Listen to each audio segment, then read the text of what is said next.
तो एपिसोड के स्टार्टिंग में हम बहुत सारे बादल को देखते हैं, जिन बादलों के बीच में हमें सीरीज के हीरो सॉयन और एक मार्शल किंग स्टेज कल्टीवेटर को दिखाया जाता है, जहाँ सॉयन उस मार्शल किंग को बोल रहा था कि फाइनली हमारे डेस्टिनी ने हमें आज सामने ला ही दिया, और आज जब तुम मेरे सामने आ चुकी हो तो मैं तुम्हें वापस लौटने का मौका नहीं दूंगा।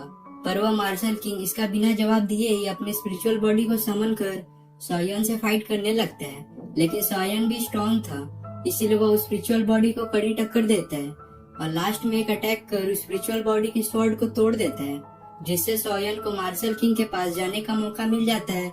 तो वह दोनों ही क्लोज कॉम्बैट फाइट करने लगते हैं, जिन दोनों की स्ट्रेंथ इस फाइट में एक जैसी नजर आ रही थी। पर तभी तक जब दोनों ने अपने सोल बीस्ट को समन नहीं किया था, जो कि मार्शल किंग का एक एंशिएंट टाइगर बीस्ट होता है और सॉयन का एक लेजेंडरी फिनिक्स होता है।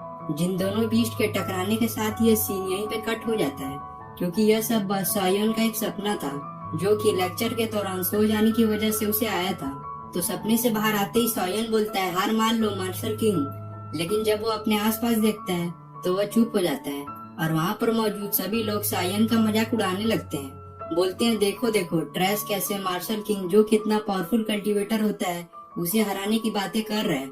तो सॉयन वहाँ पर मौजूद टीचर से इसके लिए जब माफी मांगने जा रहा था, तब मैंग उसे ताना मारते हुए बोलता है कि आखिर तुम किस तरह के ट्रैश हो जो दिन में भी सोता रहता है, लूजर कहीं के। पर सॉयन उसकी बातों पर ध्यान न देकर टीचर यून से उनके लेक्चर के दौरान सोने के लिए माफी मांगता है और यून उसे माफ भी कर देती है, क्योंकि यह सॉयन का रोज का था। जिसके बाद यून सभी को अपने फिस्ट पावर को चेक करने को कहती है, जिससे मैं गुस्सा होकर बोलता है, एक तो सॉयन आपके क्लास के दौरान सो रहा था और आप उसे ऐसे ही जाने दे रही हैं। जिस पर मैंग का मास्टर वांग डिंग उसे बोलता है कि अब बस करो, यह टीचर यून का फैसला है, तो तुम उन्हें डिसरिस्पेक्ट नहीं कर सकते। जिससे मैंग को चुप होना पड़ता है। जिसके बाद यून सबसे पहले फिस्ट पावर चेक करने का मौका वांग लिन को देती है। तो वांग लिन स्टाइल मारते हुए टेस्टिंग स्टोन के पास आता है, जिसको वहाँ देख दो लोग आपस में बात कर रहे थे कि लास्ट टेस्ट में वांग लिन ने इसमें 23,000 फिस्ट पावर पॉइंट बनाए थे, वह भी बॉडी रिफाइनमेंट स्टेज पर होने के बावजूद, और मुझे नहीं लगता यह कोई भी कर पाएगा। इसलिए वांग लिन हमारे ग्रीन हिल एकेडमी का एक शाइनिंग स्टार है। जिनके बातें खत्म होते ही वांग लिन उस टेस्टिंग स्टोन पर अपनी पूरी पावर से एक पंच दे मारता है, जिसके ऐसा करते ही उस टेस्टिंग स्टोन के पॉइंट बढ़ने लगते हैं, 10,000, 15,000, 18,000। जिस पॉइंट को मैं नहीं बोल रहा, बल्कि मैंग बोल रहा था।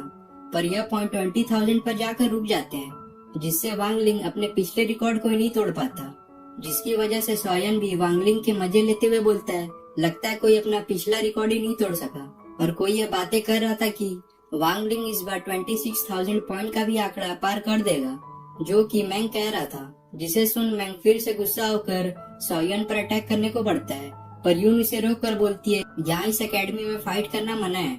इसलिए मैंग बोलता है, तो ठीक है। तो वह सॉयन को बोलता है, जरा अपनी भी तो फिस्ट पावर दिखाओ, जैसे वांग लिंग ने दिखाई। जिसके सपोर्ट में वहाँ मौजूद सभी लोग भी यही कहने लगते हैं। तो वह उस टेस्टिंग स्टोन के पास जाकर थोड़ी देर कंसंट्रेट करने के बाद एक बहुत ही पावरफुल पंच मारता है।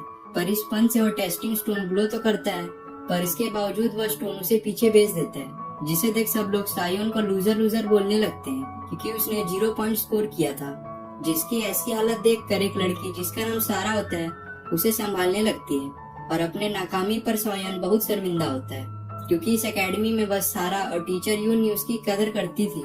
बाकी सब के लिए तो वह बस एक ट्रैश था। जिसके बाद हम सॉयन को उसको घर में देखते हैं, जो सोच रहा था कि एरिना टेस्ट 3 दिनों में होने वाला है, जिसमें जो भी इस टेस्ट में खराब परफॉर्म करेगा उन 10 सबसे कम स्कोर करने वाले स्टूडेंट को इस एकेडमी से बाहर निकाल दिया जाएगा। पर मैं ऐसा नहीं होने दूंगा, क्योंकि मैं जानता हूँ मेरे फादर ने मुझे इस एकेडमी में एडमिशन दिलाने के लिए क्या क्या नहीं किया है, इसलिए मैं उन्हें निराश नहीं कर सकता। जिसके बाद सॉयन मेडिटेट करने की कोशिश करता है, पर उसे फिर से नींद आने लगती है। तो वह शीर्षासन करते हुए ध्यान लगाता है, जहाँ जब वह ऐसा कर ही रहा था कि उसे किसी की आवाज आती है, जो बोल रही थी कि कल्टीवेटर बनने के लिए तुम्हें अपने बॉडी को स्ट्रॉन्ग बनाना पड़ेगा, तुम्हें बीस्ट को डिवोर यानी खाना पड़ेगा, वरना तुम कभी भी कल्टीवेट नहीं कर पाओगे और एक आम इंसान ही रह जाओगे। जिनकी बातों को सुनकर सॉयन मेडिटेट नहीं कर पाता, जो आवाज उसे हमेशा सुनाई देती थी। लेकिन तभी सॉयन को याद आता है कि उसने सारा से मिलने का प्रॉमिस किया था, इसलिए वह वहाँ के लिए निकल जाता है। जहाँ जब वो पहुँचता है तो सारा उसे देख बहुत खुश होती है और बोलती है कि सॉयन तुम बहुत अच्छे हो। जहाँ वांग फैमिली के लोग मुझे हमेशा बुली करते थे, पर तुम मेरे साथ हमेशा अच्छे से पेश आते हो। तो सायन उसे लेट आने के लिए माफी मांगते हुए उसे एक ब्लू क्रिस्टल देता है, जो क्रिस्टल सारा ने उसे मंगवाया था, जिस क्रिस्टल को सारा ने कुछ ही दिन के लिए सायन से बोरो किया था। पर तभी सारा अपने कजन को आवाज लगाने लगती है, जो कि वांगलिन होता है, जो अपने चमचे मैंग के साथ वहाँ आता है, जिसे सारा वो ब्लू क्रिस्टल दे देती है, जिससे रिवील होता है कि सारा बस स्टार्टिंग से सायन का यूज कर रही थी। उसे तो बस इस ब्लू क्रिस्टल की जरूरत थी, जो वह अपने कजन वांगलिन को देना चाहती थी, जिसके यूज से वांगलिन बॉडी रिफाइनमेंट स्टेज को ब्रेक थ्रू करके सोल रिदम स्टेज का कल्टीवेटर बन सके। तो सायन अपने साथ ऐसा होता देख उस ब्लू क्रिस्टल को वापस मांगने लगता है, पर मैंग उसे किक करके नीचे गिरा देता है और बोलता है कि यह तो तुम्हारी अच्छी किस्मत है कि मास्टर वांगलिन को तुम्हारा ब्लू क्रिस्टल चाहिए। पर सायन उल्टा बोलता है कि वह मेरा है, यह क्रिस्टल मैं किसी वांग फैमिली के नौकरानी के बेटे को कभी नहीं दूंगा। जो यह सुनते ही गुस्से में वांग सायन को गले से ऊपर उठा देता है और बोलता है तुम्हारी जुबान बहुत चलने लगी है, जो बोलकर वह उसके गले को और भी तेजी से दबाने लगता है, जिससे सायन की हालत और भी खराब होने लगती है। पर इसके बाद भी वांग नहीं रुकता और वह सायन को बहुत सारे पंचेस मारता है, जिससे सायन की हालत एक मरे हुए पर्सन की तरह हो गई थी। तो सायन की ऐसी हालत को देखकर सारा बोलती है लगता है ये मरने वाला है। तो टीचर यून हमें छोड़ेंगे नहीं, क्योंकि वह एक पावरफुल बैकग्राउंड से आती है, जो सायन की बहुत केयर करती है, और अगर उन्हें पता चला कि हम सायन के मर्डर में इन्वॉल्व हैं, तो वह हम लोग को तो छोड़ेंगे ही नहीं, इसलिए हमें सायन का कुछ करना होगा। तो वैंग बोलता है अरे कोई बात नहीं, हम इसे एक आत्महत्या दिखा देंगे। वैसे भी इस जगह पर बहुत सारे बीस्ट रहते हैं, जिनमें से एक बीस्ट ने सायन को मार दिया, हम ऐसी अफवाह फैला देंगे। और वैसे भी आज सबके सामने सायन बहुत बुली हुआ है, इसलिए सब सोचेंगे कि सायन स्ट्रॉन्ग बनने के लिए जरूरी हार्ड ट्रेनिंग करने फॉरेस्ट में गया होगा, जहाँ एक बीस्ट के द्वारा वह मारा गया।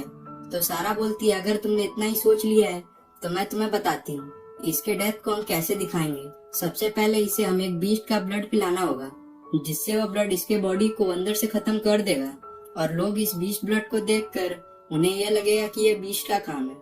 तो वांगलिंग अपने चमचे मैंग से फायर यूनिकॉर्न ब्लड का डिमांड करता है, जो ब्लड मैंग को बहुत मुश्किल से मिला था, तो वह इसे देने से हिचकिचाता है, पर वैंग के फोर्स करने पर उसे वह ब्लड सायन को पिलाना पड़ता है, जो वैंग को तो कुछ नहीं बोल सकता था क्योंकि वो उसका मास्टर था। तो वह सायन को ही बोलने लगता है, बोलता है ट्रैश के लिए मेरा इतना कीमती फायर यूनिकॉर्न ब्लड वेस्ट हो गया। जिस ब्लड को पिलाने के बाद वह तीनों वहां से जाने लगते हैं, जिसके दिखाती एपिसोड यहाँ पे खत्म हो जाता है।